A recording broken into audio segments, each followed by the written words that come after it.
2 பேரும் தூங்கிட்டாங்க. கிச்சனை சுத்தம் பண்ணிட்டு வந்து நாமளும் தூங்கலாம். சோனா குருவி இப்படி நினைச்சுக்கிட்டு இருக்கப்ப குழந்தைகள் 2 பேரும் கண் விழிச்சு அம்மாவை பார்த்தாங்க. அம்மா, மாமா நாளைக்கு காலையில எத்தனை மணிக்கு வருவாங்க? இங்க பாருடா, நீங்க 2 பேரும் தூங்கி இருப்பீங்கன்னு நினைச்சேன். ஆனா 2 பேரும் முடிச்சிருக்கீங்கன்னு இப்பதான் தெரியுது. அம்மா, சாதாரண நாளா இருந்தா நாங்க தூங்கி இருப்போம். ஆனா நாளைக்கு மாமா வராங்கல்ல, அத நினைச்சாலே இப்ப தூக்கம் வர மாட்டேங்குது. இங்க பாருங்க, நீங்க இப்ப சீக்கிரமா தூங்கினாதான் நாளைக்கு உங்க மாமா வரப்ப நீங்க முடிச்சிருப்பீங்க. இல்லைன்னா உங்க மாமா வர சமயத்துல நீங்க தூங்கிட்டுதான் இருப்பீங்க. மாமா வர்றப்ப நாங்க முழிச்சிருக்கணும். இதோ இப்பவே தூங்குறோம். பிறகு குழந்தைகள் 2 பேரும் கண்ணை மூடிட்டு அப்படியே தூங்க ஆரம்பிச்சாங்க. மறுநாள் பொழுது விடிஞ்சிச்சு. காலையில சீக்கிரமா கண் வச்ச சோனா குருவி வீட்டுக்கு வர தன்னோட அண்ணனுக்காக பாயாசம் செய்ய ஆரம்பிச்சது. என்னோட கணவர் இறந்தப்ப வந்துட்டு போன அண்ணன் அதுக்கப்புறம் இந்த பக்கம் வரவே இல்லை. கொஞ்சம் வருஷம் கழிச்சு இப்பதான் வராங்க. அண்ணனுக்கு பாயாசமே ரொம்ப பிடிக்கும். நான் பாயாசம் செஞ்சு வச்சிருக்கத பார்த்தா அண்ணன் ரொம்ப சந்தோஷப்படுவாங்க. இப்படி எல்லாம் யோசிச்சுட்டு தன்னோட அண்ணன் வருவதற்காக சோனா குருவி ரொம்ப ஆவையோட எதிர்பார்த்துக்கிட்டு இருந்தது. பிறகு ரொம்ப நேரம் கழிச்சு சோனா குருவியோட அண்ணன் தன்னோட தங்கச்சி வீட்டுக்கு வந்தாரு. அண்ணா, ரொம்ப வருஷங்களுக்கு அப்புறம் உங்களை இன்னைக்குதான் பாக்குறேன். வர வழியில உங்களுக்கு எந்த பிரச்சனையும் இல்லையே? இல்ல, எந்த பிரச்சனையும் இல்ல சோனா. எனக்கு இங்க காட்டுல நிறைய வேலை இருக்கு. நான் சீக்கிரமா இங்க இருந்து போயாகணும். என்ன மாமா இப்படி சொல்றீங்க? நாங்க நீங்க எப்ப வருவீங்கன்னு எதிர்பார்த்து காத்துக்கிட்டு இருந்தோம். ஒரு 2-3 நாளாவது எங்க கூட இருந்துட்டு போங்க. ஆமா மாமா, நான் வேற என்னோட நண்பர்கள் கிட்ட எல்லாம் என்னோட மாமா வராங்கன்னு சொல்லியிருக்கேன். இன்னைக்கு சாயங்காலம் அவங்க எல்லாம் உங்களை பாக்கிறதுக்காக நம்ம வீட்டுக்கு வருவாங்க. குழந்தைங்களா, நான் அடுத்த தடவை வர்றப்ப உங்க அத்தையை அழைச்சுக்கிட்டு வந்து கண்டிப்பா 2 நாள் தங்கிட்டு போவேன். இப்படி சொன்ன சோனா குருவியோட அண்ணன் பிறகு தன்னுடைய பேக்ல இருந்து ஒரு காகிதத்தை எடுத்தாரு. சோனா, இந்த பேப்பர்ல உன் ரேகைய வச்சு கொடு. இது ரொம்ப அவசியம். அண்ணா, இது என்ன பேப்பர்? அதுல என்ன எழுதி இருக்கு? இது வேற ஒண்ணும் இல்ல சோனா. நம்ம அப்பா பேர்ல இருக்க சொத்தை சரி பங்கா பிரிச்சு நம்ம 2 பேரும் ஆளுக்கு பாதியா எடுத்துக்கலாம்னு முடிவு பண்ணிட்டேன். அப்படி செய்யறதுக்கு உன்னோட சம்மதமும் தேவைப்படுது. அண்ணா, நீ எது செஞ்சாலும் அதுக்கு நான் சம்மதிப்பேன். இப்ப எங்க ரேகை வைக்கணும்னு சொல்லு, உடனே வச்சு தரேன். இப்படி சொன்ன சோனா குருவி பிறகு அந்த காகிதத்தை வாங்கி கொஞ்சம் கூட யோசிக்காம அந்த காகிதத்துல என்ன எழுதி இருக்குன்னு படிச்சும் பார்க்காம அதுல தன்னோட ரேகைய வச்சு அண்ணன் கிட்ட கொடுத்துச்சு. அம்மா, எந்த பேப்பர்லயும் அதுல என்ன இருக்குன்னு படிச்சு பார்க்காம கையெழுத்து போடக்கூடாதுன்னு எங்க டீச்சர் சொல்லியிருக்காங்க. அதனால அந்த பேப்பரை வாங்கி என்ன எழுதி இருக்குன்னு படிச்சு பாருங்க. மூட்டி, நீ இந்த மாதிரி பேசக்கூடாது. நாங்க பெரியவங்க பேசிக்கிட்டு இருக்கப்ப இப்படி குறுக்க பேசுறது தப்பு. இவங்க அண்ணன் மேல எனக்கு நம்பிக்கை இருக்கு. அதனாலதான் அந்த காகிதத்துல நான் ரேகை வச்சு தரேன். பிறகு சோனா குருவியோட அண்ணன் தான் வந்த வேலை முடிஞ்சதும் அங்க இருந்து கிளம்ப தயாராயிட்டாரு. சரி சோனா, நான் கிளம்புறேன். எனக்கு நிறைய வேலை இருக்கு. அண்ணா, உங்களுக்காக நான் பாயாசம் பண்ணி வச்சிருக்கேன். அதை மட்டும் சாப்பிட்டுட்டு போங்க. இல்ல சோனா, நான் இன்னொரு நாள் வந்து சாப்பிட்டுக்கிறேன். நான் போற வழியில என்னோட நண்பன் ஒருத்தனை வேற பாக்கணும். இப்படி சொன்ன சோனா குருவியோட அண்ணன் பிறகு அங்கிருந்து பறந்து போயிட்டாரு. அம்மா, மாமா எப்படியும் ஒரு நாளாவது நம்ம வீட்ல இருப்பாங்கன்னு நினைச்சேன். ஆனா உடனே கிளம்பிட்டாங்க. அந்த பேப்பர்ல கையெழுத்து வாங்கறதுக்காக மட்டும்தான் அவர் இங்க வந்திருக்காரு. மத்தபடி அவர் நம்மள பார்க்க வரல. பியூட்டி இப்படி வாயால சொன்னதுதான் சோனா குருவியும் தன்னோட மனசுல நினைச்சுக்கிட்டு இருந்தது. அதனால அது எதுவும் பேசாம மௌனமாவே இருந்துச்சு. என்னங்க, உங்க தங்கச்சி என்ன சொன்னாங்க? ரேகை வச்சு கொடுத்தாங்களா? இவ்வளவு தூரம் போயிட்டு வேலையை முடிக்காம வருவானா? சோனா பிரிச்சு என்ன ஏதுன்னு படிச்சு பார்க்காமலேயே அந்த பேப்பர்ல ரேகை வச்சிருச்சு. இதுக்கப்புறம் எங்க அப்பாவோட எல்லா சொத்தும் எனக்கு மட்டும்தான். இப்ப நமக்கு பணம் தேவைப்படுறதால நம்ம வீட்டுக்கும் பக்கத்துல இருக்க நிலத்தை வித்துருவோம். மேற்கு பக்கம் இருக்கிற நிலத்தை நாம விவசாயம் பண்றதுக்கு வச்சுப்போம். காலுஜி, நம்ம பையன் ஜக்கு நகரத்துல வேலை பார்த்துக்கிட்டு இருக்கும்போது நாம மட்டும் எதுக்காக இந்த காட்டுல தனியா இருக்கணும்? பேசாம இங்க இருக்கிற எல்லாத்தையும் வித்துட்டு நாமளும் ஜக்கு கூடவே நகரத்துக்கு போயிடலாம். கோரி, நானும் அதை பத்தி தான் யோசிச்சுக்கிட்டு இருக்கேன். நாம சோனா குருவிக்கு ஒரு வீட்டை வாடகைக்கு விட்டுருக்கோம். அந்த வீட்டை சோனா குருவியே வாங்கணும்னு நினைச்சா அதுகிட்டயே வித்துடுவோம். இல்லன்னா அது காலி பண்ணிக்கட்டும். நாம அந்த வீட்டை வேற யார்கிட்டயாவது வித்துருவோம். இந்த விஷயத்தை என்கிட்ட சொன்னா பத்தாது, உடனே போய் சோனா குருவி கிட்ட சொல்லிடுங்க. கோரிக்காவை இப்படி சொன்ன உடனே அந்த விஷயத்த சொல்றதுக்காக காலுக்காக சோனா குருவி வீட்டுக்கு போச்சு. இப்படி போற வழியில ஒரு இடத்துல சோனா குருவி உட்கார்ந்து இருக்கிறத பார்த்துட்டு காலுக்காக அது கிட்ட போச்சு. சோனா, நானும் கோரியும் இந்த காட்டை விட்டு எங்க பையன் ஜக்கு வேலை பார்க்கிற நகரத்துக்கே போறதா முடிவு பண்ணிட்டோம். அங்க போறதுக்கு முன்னாடி இங்க உள்ள சொத்துக்களை வித்துடலாம்னு ஐடியா பண்ணிருக்கோம். அந்த வீட்டை நீயே வாங்கிக்கிட்டீங்கன்னா எங்களுக்கு ரொம்ப திருப்தியா இருக்கும். ஏன்னா இவ்வளவு நாள் அந்த வீட்டுல நீயே இருந்துட்ட. இப்ப உன்னை காலி பண்ண சொல்லிட்டு அந்த வீட்டை யாரோ ஒருத்தர்கிட்ட விக்கிறதுல எங்களுக்கு இஷ்டம் இல்லை. அதனால எப்படியாவது பணத்தை ரெடி பண்ணி நாளைக்குள்ள அந்த வீட்டை விலைக்கு வாங்கிக்க. ஒரு வேலை முடியலன்னா வேற வழியே இல்லை, நீ நாளைக்கே அந்த வீட்டை காலி பண்ணி ஆகணும். இப்படி சொல்லிட்டு காலுக்காக அங்க இருந்து பறந்து போயிடுச்சு. காலுக்காக தொடங்கின பேச்ச கேட்ட சோனா குருவிக்கு இப்ப குழப்பம் வந்துருச்சு. அந்த குழப்பத்தோடவே தன்னோட வீட்டுக்கு பறந்து போச்சு. வீட்டுக்கு போன சோனா குருவி தன்னோட குழந்தைங்க கிட்ட இந்த விஷயத்த சொல்லுச்சு. நம்ம கிட்ட பணம் இருந்தா இந்த வீட்டை விலைக்கு வாங்கி இங்கேயே இருக்கலாம். ஆனா நம்ம கிட்ட பணம் இல்ல, என்ன பண்றது? அதனால நம்ம இந்த வீட்டை காலி பண்ணிட்டு வேற வீட்டுக்கு தான் குடி போய் ஆகணும். அம்மா, எனக்கு இந்த வீடு தான் பிடிச்சிருக்கு. நான் இந்த வீட்டை விட்டு வர மாட்டேன். அதுவும் இல்லாம என்னோட நண்பர்கள் எல்லாரும் இங்க பக்கத்துல இருக்காங்க. நம்ம வேற வீட்டுக்கு போயிட்டோம்னா அவங்கள பார்க்க முடியாது. அம்மா, குக்குவை பார்க்க பாவமா இருக்கு. நீங்க ஏதாவது பண்ணி இந்த வீட்டை வாங்கறதுக்கு முயற்சி பண்ணுங்கம்மா. குழந்தைங்களோட இந்த பேச்ச கேட்ட சோனா குருவி பிறகு தன்னுடைய அண்ணன் வீட்டுக்கு போய் உதவி கேட்கறதா முடிவு பண்ணிடுச்சு.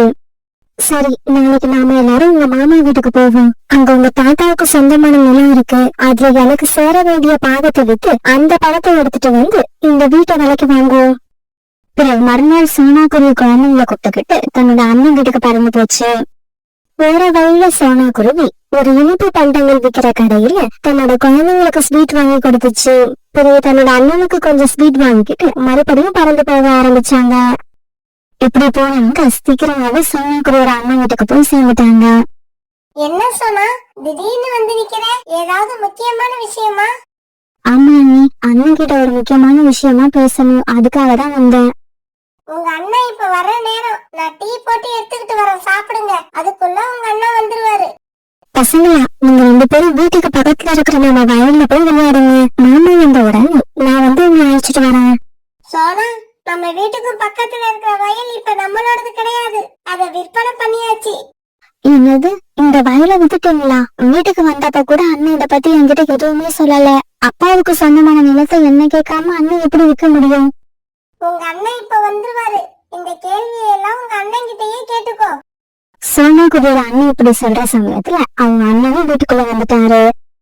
என்னங்க, நம்ம வீட்டுக்கும் பக்கத்துல இருக்கிற நிலத்தை வித்தத பத்தி உங்க தங்கச்சி கேக்குறாங்க. அது என்னன்னு உங்களுக்கு விளக்கமா சொல்லுங்க. ஆமா சோனா, இந்த நிலத்தை வித்தாச்சு. எனக்கு கொஞ்சம் பணம் தேவைப்பட்டது, அதனால இந்த நிலத்தை வித்துட்டேன்.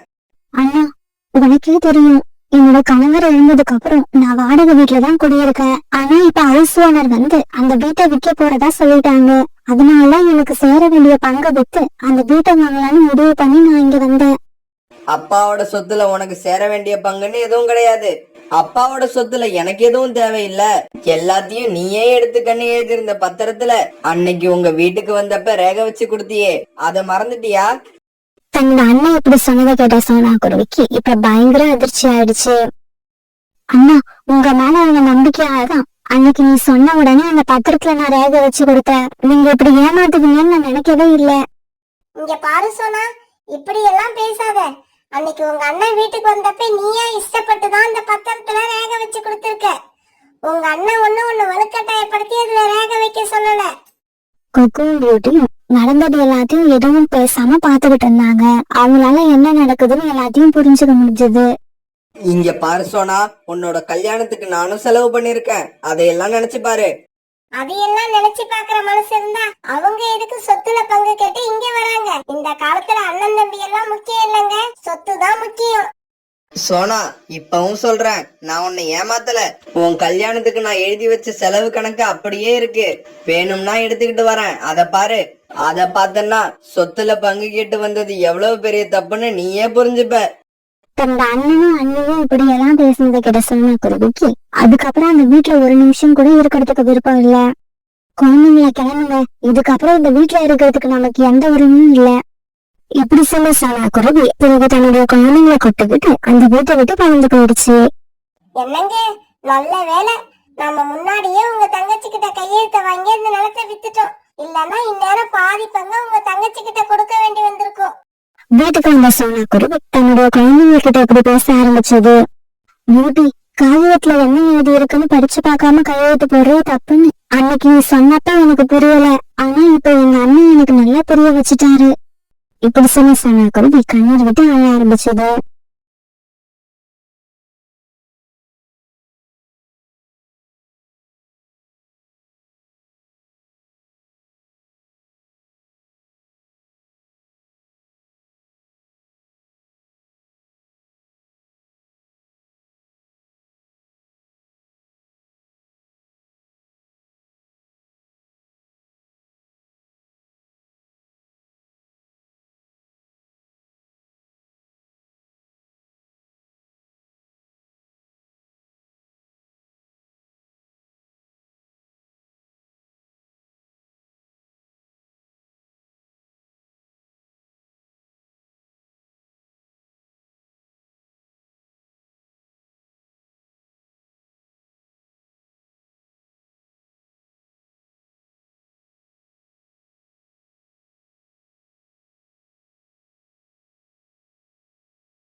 குருவி ரொம்பவும் நேர்மையான சுறுசுறுப்பான குருவி.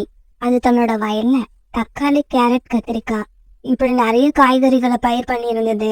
அந்த காய்கறிகள் எல்லாம் இப்ப அறுவடைக்கு தயாரா இருந்தது. சோனா குருவி வீட்டுக்கும் பக்கத்துல காலுக்காகத்தோட குடும்பம் வாழ்ந்து வந்தது. காலுக்காகவும் கோரிக்காகவும் வழக்கம் போல மத்தவங்களை ஏமாத்தி தங்களுடைய வாழ்க்கையை நடத்திக்கிட்டு இருந்தாங்க. ஒரு நாள் கோரிக்காகத்தோட தங்கச்சி அகோசி கோரிக்காகத்தை பார்க்க அவங்க வீட்டுக்கு வந்துச்சு. இப்படி வந்த அகோசி கொஞ்ச நேரம் தன்னோட அக்கா கிட்ட பேசிக்கிட்டு இருந்ததுக்கு அப்புறம் கோரிக்காகத்தை பார்த்து இப்படி கேட்டது. அக்கா, வந்ததுல இருந்து பேசிக்கிட்டே இருக்க, சாப்பிட்டியான்னு ஒரு வார்த்தை கேட்டியா? இல்லடி, உன்னை பார்த்த சந்தோஷத்துல அதையே மறந்துட்டேன். சரி, இப்ப சொல்லு, என்ன சாப்பிடுற? அக்கா, எனக்கு இட்லியும் தக்காளி சட்னியும் செஞ்சு கொடு. என்னது, தக்காளி சட்னியா?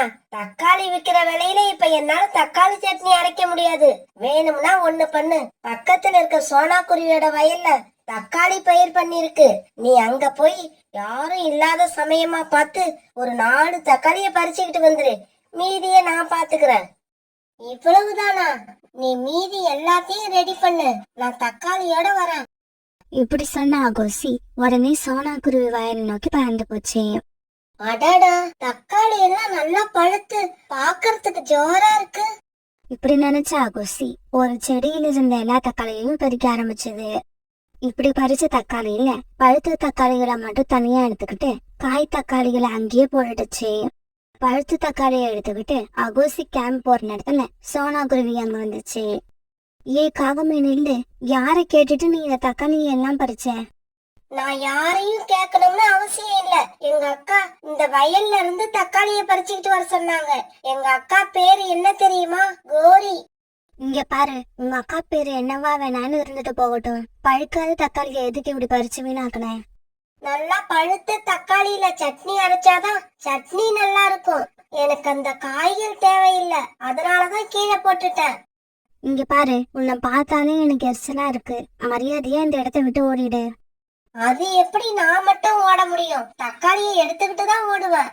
இங்க பாரு, இந்த வயல் என்னோடது. இதுல இருந்து நீ தக்காளி பழத்தை பறிச்சதே தப்பு. அதுலயும் காய் தக்காளிய பறிச்சு வீணாக்குனது பெரிய தப்பு. ஆமா, நீ என்ன ரொம்ப ஓவரா பேசிக்கிட்டே போற? எங்க அக்கா பேரை சொல்லி உனக்கு எந்த பயமும் இல்லையா? உங்க அக்கா பேரை சொன்னாலும் நான் பயப்பட மாட்டேன். உங்க தாத்தா பேரை சொன்னாலும் நான் பயப்பட மாட்டேன். ஓ, இங்க இருந்து. என்ன இப்படி சொல்லிட்டல்ல, இப்பவே போய் எங்க அக்கா கிட்ட எல்லாத்தையும் சொல்றேன்.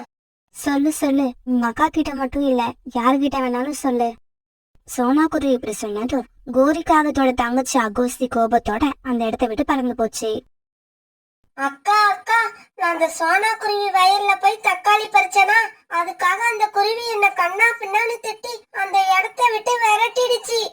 அந்த நோஞ்சாங்குருவிக்கு என் தங்கச்சியை திட்டுற அளவுக்கு அவ்வளவு திமிர் வந்துருச்சா? அம்மா அம்மா, 2 நாளைக்கு முன்னாடி நான் கூட சோனா ஆண்டி வயல்ல போய் தக்காளி பறிச்சேன். அதுக்காக என்னையும் கண்ணா பின்னான்னு திட்டி அடிக்க வந்தாங்க. உடனே எனக்கு வந்த கோவத்துல 2 தக்காளி செடியை நாசம் பண்ணிட்டு அங்கிருந்து வேகமா பறந்து வந்துட்டேன். என்னையா திட்டுற? நான் எங்க அக்கா கிட்ட சொல்றேன்னு நான் சொன்னதுக்கு உங்க அக்கா கிட்ட வேணாலும் போய் சொல்லு, இல்ல உங்க தாத்தா கிட்ட வேணாலும் போய் சொல்லுன்னு அந்த குருவி சொல்லுது. இப்பவே போறேன், இப்பவே போய் அந்த குருவிய என்னன்னு கேட்டுட்டு வரேன். இப்படி சொன்ன ஒரு காகம் அங்க இருந்து வேகமா பறந்து போச்சு. சோனா, எனக்கு ஒரு 10 தக்காளி வேணும். நல்ல பழுத்த பழமா பார்த்து பறிச்சு கொடு. ஊர்ல இருந்து என் மனைவியோட சொந்தக்காரங்க வந்திருக்காங்க. புறா இப்படி சொல்லிட்டு இருக்கும்போது கோரிக்காகமும் அங்க வந்துருச்சு. சோனா, உனக்கு எவ்வளவு திமிரு இருந்தா என் தங்கச்சியை திட்டி விரட்டி விட்டுருப்ப. கோரியக்கா, உங்க தங்கச்சி என்னோட வயல்ல வந்து தக்காளி காய்களை எல்லாம் பறிச்சு கீழே போட்டு வீணாக்கிட்டா. அதனாலதான் அவளை திட்டி அனுப்புனேன். கோரி, நீ மட்டும்தான் இப்படி அடுத்தவங்களுக்கு தொந்தரவு கொடுப்பன்னு நினைச்ச. உன் தங்கச்சியும் இப்படிதானா? உங்க அம்மா உங்க குடும்பத்துல யாரையுமே ஒழுங்கா வளர்க்கலையா? சோனா, நீ இனிமே எங்க வீட்டு பக்கம் பறந்து வந்துடாத. அப்படி வந்தன்னா உன்னை நான் சும்மா விட மாட்டேன். உங்க வீட்டு பக்கம் பறந்து வரணும்னு எனக்கு ஒன்றும் தளபதி கிடையாது. போங்க போங்க, உங்க தங்கச்சி மாதிரியே நீங்களும் முட்டாள்தனமா தான் இருக்கீங்க. சோனா குருவி கிட்ட இப்படி அவமானப்பட்ட கோரிக்காகம் அங்கிருந்து கோவமா காலுக்காகத்தை பார்க்க பறந்து போச்சு. கோரிக்காகம் இப்படி பறந்து போனப்ப காலுக்காக ஒரு நதிக்கரை ஓரத்துல உட்கார்ந்து இருந்தது.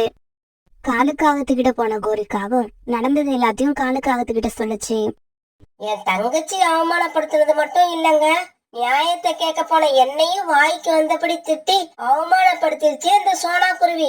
காலுஜி, நம்ம குடும்பத்தோட மரியாதைக்கு ஏற்பட்ட களங்கத்தை துடைக்க போறீங்களா இல்லையா? கோரி, கவலைப்படாத. இதுக்கப்புறம் சோனா குருவியோட வயலும் இருக்காது, அது மனசுல இவ்வளவு திமிரும் இருக்காது. சோனா குருவி தன்னோட வயலை பார்த்து பார்த்து கண்ணீர் விட்டு அழணும். அந்த மாதிரி ஒரு காரியத்தை செய்யறேன் பாரு. இப்படி சொன்ன காலுக்காக உடனே காட்டுக்குள்ள போய் பூச்சி பிடிச்ச தாவரங்கள்ல இருந்த புழுவை எல்லாம் ஒரு டப்பால சேகரிக்க ஆரம்பிச்சது. அன்னைக்கு சாயங்காலம் ஆச்சு. அன்னைக்கு மார்க்கெட்ல விற்க வேண்டிய காய்கறி எல்லாம் சோனா குருவி பறிச்சு எடுத்துக்கிட்டு மார்க்கெட்டுக்கு போக தயாராச்சு. இன்னைக்கு இவ்வளவு காய்கறிகள் போதும், மீதி இருக்கிறத நாளைக்கு பறிச்சுக்கலாம் இப்படி நினைச்ச சோனா குருவி பிறகு அந்த காய்கறி தன்னோட தள்ளு வண்டியில ஏத்திக்கிட்டு மார்க்கெட்டை நோக்கி போச்சு. சோனா குருவி மார்க்கெட்டுக்கு போனதுக்கு அப்புறம் சோனா குருவியோட வயலுக்கு வந்த காலுக்காக டப்பால சேகரிச்சு வச்சிருந்த புழுவை எல்லாம் சோனா குருவியோட வயல்ல கொண்டு வந்து விட்டுடுச்சு. காலுக்காகத்தோட குடும்பத்துல தகராறு வச்சுக்கிட்டா என்ன நடக்கும்னு சோனா குருவிக்கு இன்னைக்குதான் தெரிய போகுது. காலுஜி, போன விஷயம் என்னாச்சு? நல்லபடியா முடிஞ்சிருச்சா? மாமா, அந்த சோனா குருவி கண்ணீர் விட்டு கதறி அழணும். அத நான் பார்க்கணும். அப்பதான் என் மனசுல உள்ள ஆத்திரம் அடங்கும். அப்படியா? அப்படின்னா நாளைக்கு காலையில சோனா குருவியோட வயலுக்கு போய் பாருங்க. தன்னோட வயல் இருக்கிற நிலைமைய பார்த்துட்டு சோனா குருவி கண்டிப்பா கண்ணீர் விட்டு கதறி அழும்.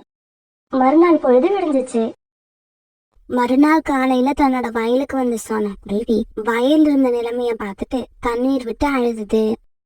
இந்த புழுக்கள் எல்லாம் எங்க இருந்து வந்ததுன்னே தெரியல. என்னோட காய்கறி செடியெல்லாம் ஒரே ராத்திரியில பாழாக்கிடுச்சு. என்னோட 3 மாசம் உழைப்பு அப்படியே வீணா போயிடுச்சு. இந்த தடவை விளைச்சல் நல்லா இருந்ததால காய்கறிகளை எல்லாம் வித்து கிடைக்க போற பணத்துல சொந்தமா ஒரு நல்ல வீடு கட்டணும்னு நினைச்சேன். என் கனவெல்லாம் கலைஞ்சு போச்சு. சோனா குருவி இப்படி அழுவதையெல்லாம் கோரிக்காகவும் அது தங்கச்சியும் கொஞ்சம் தூரம் தள்ளி இருந்த ஒரு மரத்துல உட்காந்து சந்தோஷமா பார்த்து சிரிச்சுக்கிட்டே இருந்தாங்க.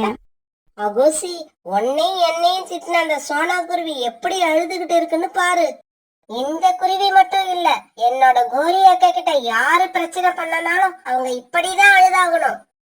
திடீர்னு வந்த சிரிப்பு சதத்தை கேட்டு சோனா குருவி சத்தம் வந்த திசைய பார்க்க அங்க கோரிக்காகவும் அது தங்கச்சியும் பண்ணி சிரிச்சுட்டு இருக்கதை பார்த்துருச்சு. அப்படின்னா என்னோட வயல் இந்த நிலைமைக்கு ஆகுறதுக்கு காரணம் இந்த காகங்கள் தான் போல இருக்கு. இந்த காகங்கள் நான் எப்பவும் கஷ்டப்படணும்னு நினைக்கிறாங்க. இதுக்கு ரொம்ப நேரம் கழிச்சு சோனா குருவியோட வயல் பக்கமா ரீட்டா கிளி பறந்து வந்தது. சோனா, என்னாச்சு? ஏன் இப்படி அழுதுகிட்டு இருக்க? இப்படி கேட்டா ரீட்டா கிளி கிட்ட சோனா குருவி நடந்தது எல்லாத்தையும் சொல்லி கண்ணீர் விட்டு அழுதுச்சு. ரீட்டா, என்னோட வயல்ல உள்ள எல்லா காய்கறியும் வீணா போயிடுச்சு. நான் நினைச்சது ஒண்ணு, ஆனா இப்ப நடந்துகிட்டு இருக்கிறது ஒண்ணு. சோனா, அழாத. நீ இப்படி அழுவுறதால எதுவும் ஆக போறது இல்ல. என்னோட கொய்யா மரத்துல இருந்த கொய்யா பழங்கள்ல ஒரு தடவை இப்படிதான் நிறைய புழுக்கள் இருந்தது. நான் உடனே அந்த பழங்கள் மேல பூச்சிக்கொல்லி மருந்து தெளிச்சேன். அதுல இருந்து எல்லா புழுக்களும் செத்து போயிடுச்சு. இங்க பாரு, என்கிட்ட அந்த பூச்சிக்கொல்லி மருந்து இன்னும் கொஞ்சம் இருக்கு. அத நான் கொண்டு வந்து கொடுக்கறேன். அத உன்னோட காய்கறி செடிகள் மேல தெளிச்சு வை. இதை கேட்ட சோனா குருவி உடனே சந்தோஷமாயிடுச்சு. பிறகு தன்னோட வீட்டுக்கு போன ரீட்டா கிளி அந்த பூச்சி மருந்து பாட்டில் எடுத்துட்டு வந்து சோனா குருவி கிட்ட கொடுக்க சோனா குருவி அந்த பூச்சி மருந்தை தன்னோட வயல் பூரா தெரிச்சது. இங்க பாரு சோனா, இன்னும் 2 நாளைக்கு எந்த காய்கறியும் பறிச்சு நீ உபயோகப்படுத்தாத. 2 நாளைக்கு அப்புறம் எல்லாம் சரியாயிடும். ரீட்டா, என்னோட காய்கறி செடிகள்ல உள்ள எல்லா புழுக்களும் இறந்து போயிடுமா? 2 நாள் கழிச்சு பாரு, உன்னோட வயல் பழையபடி வந்துரும். கோரி, பாத்தியா? நான் சொன்னபடியே சோனா குருவிய கதறி கதறி அழ வச்சிட்டேன். அகோசி, உங்க மாமா இப்படி இருக்கிறதாலதான் உங்க மாமாவை பார்த்து இந்த காட்டுல உள்ள எல்லா பறவைகளும் ரொம்ப பயப்படுவாங்க. என்னோட மாமான்னா சும்மாவா? சொன்னதை சொன்னபடி நடத்தி காட்டிட்டாரு. இதே சமயம் தன் நண்பர்கள் கூட விளையாடுறதுக்காக ஜக்கு வீட்டை விட்டு பறந்து போனான். இப்படி போன ஜக்கு சோனா குருவியோட வயல்ல உள்ள தக்காளிய பார்த்துட்டு அங்க போய் உட்கார்ந்தான். சோனா குருவி அந்த சமயத்துல பூச்சி மருந்து தெளிச்சுட்டு தன்னோட வீட்டுக்கு போயிருந்தது. இந்த வயல்ல இப்ப யாரும் இல்ல, நமக்கும் ரொம்ப பசிக்குது. நாம 2 தக்காளிய சாப்பிட்டுட்டு 4 செடியை நாசம் பண்ணிட்டு அதுக்கப்புறம் விளையாட போகலாம். இப்படி நினைச்ச ஜக்கு பூச்சி மருந்து தெளிக்கப்பட தக்காளிய பறிச்சு அவசர அவசரமா சாப்பிட ஆரம்பிச்சான். இப்படி சாப்பிட ஆரம்பிச்ச ஜக்கு பிறகு அப்படியே மயங்கி விழுந்துட்டான். இப்படி மயங்கி விழுந்த ஜக்கு அங்கேயே தன்னோட உயிரை விட்டுட்டான். ஜக்கு இப்படி இறந்து கிடக்குற விஷயம் காவங்களுக்கும் தெரிய வந்துச்சு. உடனே காலுக்காகவும் கோரிக்காகவும் அந்த இடத்துக்கு ஓடி வந்தாங்க. பாவம் ஜக்கு, சோனா குருவி தன்னோட காய்கறி செடிகள்ல புழு அதிகமா இருக்கிறதால இன்னைக்குதான் பூச்சி மருந்து அடிச்சுது. அது தெரியாத ஜக்கு அந்த பழத்தை சாப்பிட்டுட்டு இப்படி அநியாயமா உயிரை விட்டுட்டான். காலுஜி, எப்படியாவது என்னோட ஜக்கு உயிரோட கொண்டு வாங்க. கோரி, பெத்தவங்க செஞ்ச தப்பு பிள்ளைகளை பாதிக்கும்னு சொல்லுவாங்க. அது நம்ம விஷயத்துல 100க்கு 100 சரியா நடந்துருச்சு. நாம சோனா குருவியோட வயல்ல புழுவை கொண்டு வந்து விடலன்னா சோனா குருவி தன்னோட வயலுக்கு பூச்சி மருந்து அடிச்சே இருக்காது. நம்ம பையனோட உயிரும் போயிருக்காது. ஹலோ ஃப்ரெண்ட்ஸ், நாம என்ன நினைக்கிறோமோ அதுதான் நமக்கும் நடக்கும். அதனாலதான் பெரியவங்க சொல்லுவாங்க, யாருக்கும் கெட்டது நினைக்கவே கூடாது. எல்லாருக்கும் நல்லது நினைச்சா நமக்கு நடக்கிறதும் நல்லதாவே நடக்கும். அப்படி இல்லாம மத்தவங்களை அழிக்க நினைக்கிறவங்க இந்த காகங்கள் மாதிரி தான் கடைசியா அழுதுகிட்டு இருப்பாங்க.